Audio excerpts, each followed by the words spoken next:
Hello dear students. आज के इस वीडियो में हम जोहन मिल्टन की एक बहुत ही प्रसिद्ध सोनेट ऑन हिज ब्लाइंडनेस का जो सेकंड स्टेंजा है, इस स्टेंजे के क्वेश्चन आंसरों को स्टडी करेंगे। तो इस स्टेंजे के अंतर्गत कवि अपने आप में ही कुछ बड़बड़ाता है और प्रश्न उठाता है। तो पहले प्रश्न उत्तरों को देखते हैं। पहले ये जो स्टेंजा है second, to survey the year with my maker dot dot dot dot patent to prevent. इस स्टेंजा के निम्न मैंने 5 क्वेश्चन उठाए हैं। चलो देखते हैं। फर्स्ट क्वेश्चन है, what does the poet mean by his true account.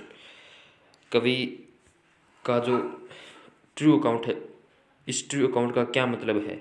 What does the true account signify in this stanza. इस स्टेंजे के अंतर्गत यह ट्रू अकाउंट क्या सिग्निफाई करता है, क्या संकेत देता है।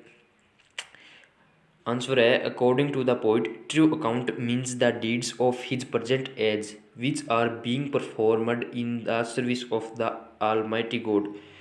कवि के अनुसार true account means, true account का मतलब the deeds of his present age, वर्तमान काल के, वर्तमान एज के जो कर्म है उससे है।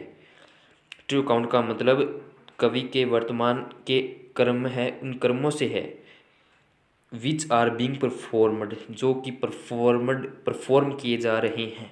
इन the service of the almighty God, भगवान, शक्तिशाली भगवान की सेवा के लिए ये कर्म है, ये परफॉर्म किए जा रहे हैं।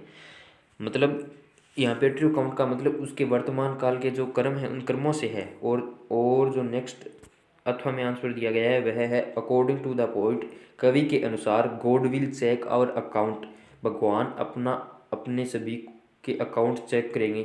God will check our account and will justify us on the basis of our deeds, and अपने कर्मों के आधार पर अपने को जस्टिफाई करेंगे।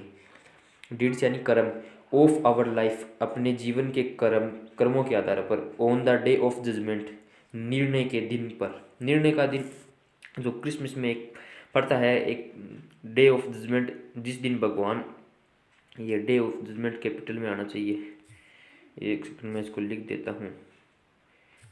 जिस दिन भगवान सभी को न्याय देंगे, मतलब न्याय करेंगे। ठीक है, ये विशेष है डे ऑफ जजमेंट, इसको आप विशेष रूप से स्टडी कीजिए। ठीक है,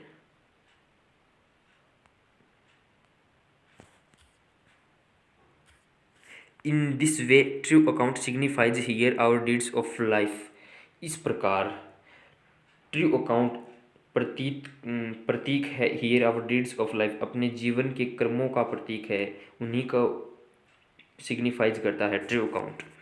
ठीक है, नेक्स्ट क्वेश्चन है, why should we not abuse God. भगवान को अपने को भगवान को गाली क्यों नहीं देनी चाहिए। और why does God rebuke the poet, भगवान कवि को क्यों फटकारता है। तो why should we not abuse God, भगवान को गाली क्यों नहीं देनी चाहिए, क्योंकि भगवान तो भगवान है। ठीक है, आंसर है, गॉड गिव जस्टिस, भगवान न्याय देते हैं, टू ऑल, सभी को, on the basis of their deeds, उनके सभी के कर्मों के आधार पर सभी को न्याय देते हैं। एंड एनी वे, एंड किसी भी प्रकार से, वी हैव नो राइट, अपने पास अधिकार नहीं है, टू अब्यूज गॉड, भगवान को गाली देने का, because he is the creator of this world, क्योंकि ही यानी भगवान, ये ही है, ये कैपिटल ही भगवान के लिए आया, कैपिटल में लिख देना। हाँ, because he is the creator of this world, भगवान के लिए है तो ही कैपिटल में आएगा, ध्यान में रखना। World, and he is the best, वह सर्वोत्तम है, द बेस्ट सर्वोपरि है, he is the best, the best कहीं भी लिखा हो मतलब वह सर्वोत्तम है, सर्वश्रेष्ठ, सर्वश्रेष्ठ है। और इसका जो अथवा का उत्तर है वह है, द गॉड रिब्यूक्स द पोइट, भगवान कवि को फटकारते हैं, बिकॉज, क्योंकि ही एडमायर्स, ही यानी पोइट, कवि एडमायर्स करता है, प्रशंसा करता है, हिज वर्क्स, अपने कार्यों की ही प्रशंसा करता है अपने आप में, himself, he admires his works himself before God, भगवान के सामने अपने ही कार्यों की अपने आप खुद ही प्रशंसा कर रहा है। गॉड बिफोर गॉड, भगवान के सामने, and demands his I site from God, और मांग करता है अपनी नेत्र दृष्टि की, जो इस कवि की जो दिव्य दृष्टि, जो नेत्र दृष्टि है वो खत्म हो गई है, इसलिए वह भगवान से मांग कर रहा है। From God in return of his literary works, अपने साहित्यिक कार्यों के बदले में। Return of his literary works, अपने रिटर्न मतलब बदले में। इन आवर लाइफ, हमारे जीवन में। This suggests us not to praise our works ourselves and to be continue to work hard and never expect the fruit of our actions and opinions। हमारे जीवन में दिस सजेस्ट्स, यह सुझाव देता है, अस हमें, नोट टू प्रेज नहीं प्रशंसा करने के लिए, not to praise our works अपने कार्यों की प्रशंसा न करने के लिए, आवर सेल्व्स अपने आप में। अब यह बता रहा है कि अपने स्वयं को, अपने ही कार्यों की प्रशंसा नहीं करनी चाहिए, यह सुझाव दे रहा है। एंड टू बी कंटिन्यू, और कंटिन्यू बनना रहना चाहिए। टू बी कंटिन्यू, कंटिन्यू बनने रहने के लिए यह सुझाव देता है। To work, to be continue, to work hard, कठिन परिश्रम करने के लिए अपने को कंटिन्यू बना रहना चाहिए। एंड नेवर एक्सपेक्ट, कभी आशा नहीं रखनी चाहिए। The fruit of our action ओ एंड ओपिनियंस, अपनी तपस्या व कर्मों का जो फल है उसकी आशा हमें कभी नहीं रखनी चाहिए। तो प्रश्न है कि Y does God रिब्यूक्स the poet, भगवान कवि को क्यों फटकारते हैं? क्योंकि वह अपने कार्यों की प्रशंसा भगवान के सामने कर रहा है, अर्थात अपने को ये प्रशंसा नहीं करनी चाहिए, अपने ही कार्यों की अपने मुख से अपनी प्रशंसा नहीं करनी चाहिए। ठीक है, नेक्स्ट क्वेश्चन है what does the poet ask. Ask का अर्थ यहाँ पे पूछना नहीं, थोड़ा सा डिमांड करने के संबंध में है। आस्क फॉन्डली टू गॉड, प्रेम पूर्वक, नम्रता पूर्वक। भगवान से कवि नम्रता पूर्वक क्या मांगता है? The poet asks God to give back his eyesight, कवि अपनी जो खोई हुई नेत्र दृष्टि है उसको वापस मांग रहा है यहाँ पे, I cite, so that he could do his allotted work patiently without complaining, ताकि कवि को जो अलॉटेड वर्क दिया गया है, जो आवंटित कार्य दिया गया है, उसको वह धैर्यपूर्वक बिना किसी शिकायत व परेशानी के कर सके।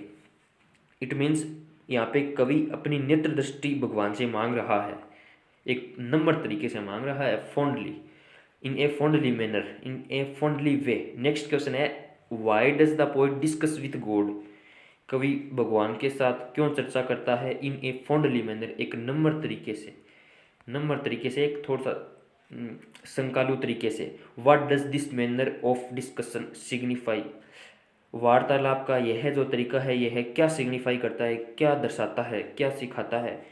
उत्तर है इसका the poet discuss with God in a fondly manner because God is the maker of poet, कवि भगवान से नम्रतापूर्वक तरीके से बात इसलिए करता है क्योंकि भगवान कवि के मेकर हैं, भगवान कवि को बनाने वाले हैं।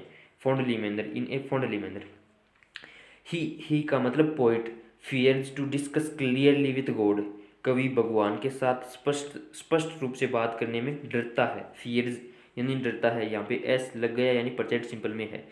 ठीक है, he thinks that God may be, वह सोचता है कि भगवान may be side him on the basis of his deeds, उसको डर लग रहा है कि भगवान उसके कर्मों के आधार पर उसको कहीं साइड न करें, डांट सकते हैं। मे बी यानी कर सकते हैं, ये सिचुएशन बता रहा है कि ऐसी सिचुएशन हो सकता है, साइड यानी डांटना, भगवान उसको डांट सकते हैं उसके कर्मों के आधार पर। इन दिस वे, इस प्रकार, because of the fear of God, भगवान के डर के कारण, बिकॉज ऑफ यानी के कारण, बिकॉज ऑफ ड्यू टू, ठीक है, दैट इज वाई, ये सब इन वर्डों का ध्यान रखा करो। बिकॉज ऑफ, ये इन सभी का अर्थ के कारण के संबंध में है। Because of, due to, that is why, because of the fear of God, भगवान के भय के कारण। He discuss with God in a friendly manner, वह भगवान से एक नम्र तरीके से बात करता है भगवान के डर के कारण। दिस मैनर ऑफ डिस्कशन, वार्तालाप का यह तरीका, सिग्निफाइज, द्योतक है। टू, द्योतक है मतलब दर्शाता है। टू बी सीरियस, सीरियस होना। ऑनेस्ट मतलब ईमानदार होना। एंड काम, एंड शांत होना। टू बी का अर्थ होने के संबंध में, be serious, be honest, be calm. Be serious गंभीर होने के सेंस में, होनेस्ट होने के अर्थ में, एंड काम होने के अर्थ में। बिफोर आवर मेकर, अपने मेकर के सामने। बिफोर का मतलब यहाँ पे सामने है, न कि पहले। This is a preposition and gives here A change meaning. ठीक है, तो बिफोर का मतलब यहाँ पे सामने है, पहले नहीं है। बिफोर आवर मेकर, अपने जो मेकर हैं, like God, our parents and और teachers, our teachers and so on इत्यादि। भगवान हो, चाहे वो अपने पेरेंट्स हो, चाहे वो टीचर हो इत्यादि, और कोई भी हो जो जिन्होंने अपने को बनाया है, उनके सामने यह दर्शाता है कि अपने को सीरियस रहना चाहिए, ऑनेस्ट रहना चाहिए, ईमानदार रहना चाहिए, शांत बने रहना चाहिए। सीरियस, विशेषकर सीरियस तो रहना ही चाहिए, अपने प्रैक्टिकल लाइफ में अपने देखते हैं। ठीक है, नेक्स्ट क्वेश्चन है, Y does God prevent the God? क्यों भगवान कवि को रोकते हैं? टू आस्क हिम, यह पूछने में, to give back his eyesight, अपनी जो आई साइट है, जो नेत्र दृष्टि है, उसको वापस मांगने में। आस्क का मतलब यहाँ फिर डिमांड की तरह है, उपयोग हुआ है। तो अपनी जो खोई हुई नेत्र दृष्टि है उसको वापस मांगने में भगवान कवि को क्यों रोकते हैं? भगवान क्यों कहते हैं कि तू एक बार मत मांग इसको, नेत्र दृष्टि है, या किसी कारणवश आपको विशेष रूप से उपलब्ध करवाई गई है। What does this suggest us in our life, यह अपने को क्या सिखाता है, क्या सजेस्ट करता है, क्या सुझाव देता है? यह मतलब व्हाट डज दिस का मतलब यह है सिचुएशन। जैसे कवि है उसी की तरह हम भी तो हो सकते हैं किसी भी प्रकार से, जैसे अपने पास किसी भी चीज़ की कमी हो तो अपन कह सकते हैं भगवान से, इसी प्रकार डिस्कशन कर सकते हैं। आंसर है इसका, God prevents the poet to ask for giving back his eyesight, भगवान उसको उसकी जो आई साइट है वह देने से मना करते हैं। In order to wait for his turn, वह अपने उस मुड़ाव तक वेट करने के लिए, उस जीवन के उस क्षण तक वेट करने के लिए उस कवि को रोक देते हैं भगवान। किस मोड़ तक? Till then he should work patiently, और उस मोड़ तक भगवान बताते हैं कि तुम्हें अपना कार्य है वह धैर्यपूर्वक करना चाहिए। टिल देन यानी तब तक, ही यानी तुम्हें, यू, ही का मतलब यहाँ पे यू का मतलब कवि, शुड वर्क पेटेंटली, धैर्यपूर्वक तुम्हें अपना कार्य करना चाहिए। This suggests us to be patient, यह अपने को बी पेटेंट यानी धैर्यवान होना सिखाता है। In our life and to work hard in every circumstances, और हर परिस्थिति में अपने को कठिन परिश्रम करना सिखाता है। ठीक है, तो डियर स्टूडेंट्स, ये जो इसका थर्ड पार्ट है ये क्लियर हो चुका है। इसका फोर्थ पार्ट भी आएगा जिसमें लास्ट स्टेंजा होगा जो सेस्टेट का होगा। ये दोनों स्टेंजा जो कि ऑक्टेव के हैं पूरे हो चुके हैं। ये शॉर्ट टाइप के क्वेश्चन आंसरों की ये सीरीज समाप्त हो जाएगी, फिर अपने लॉन्ग टाइप के क्वेश्चन आंसर को डिस्कस करेंगे।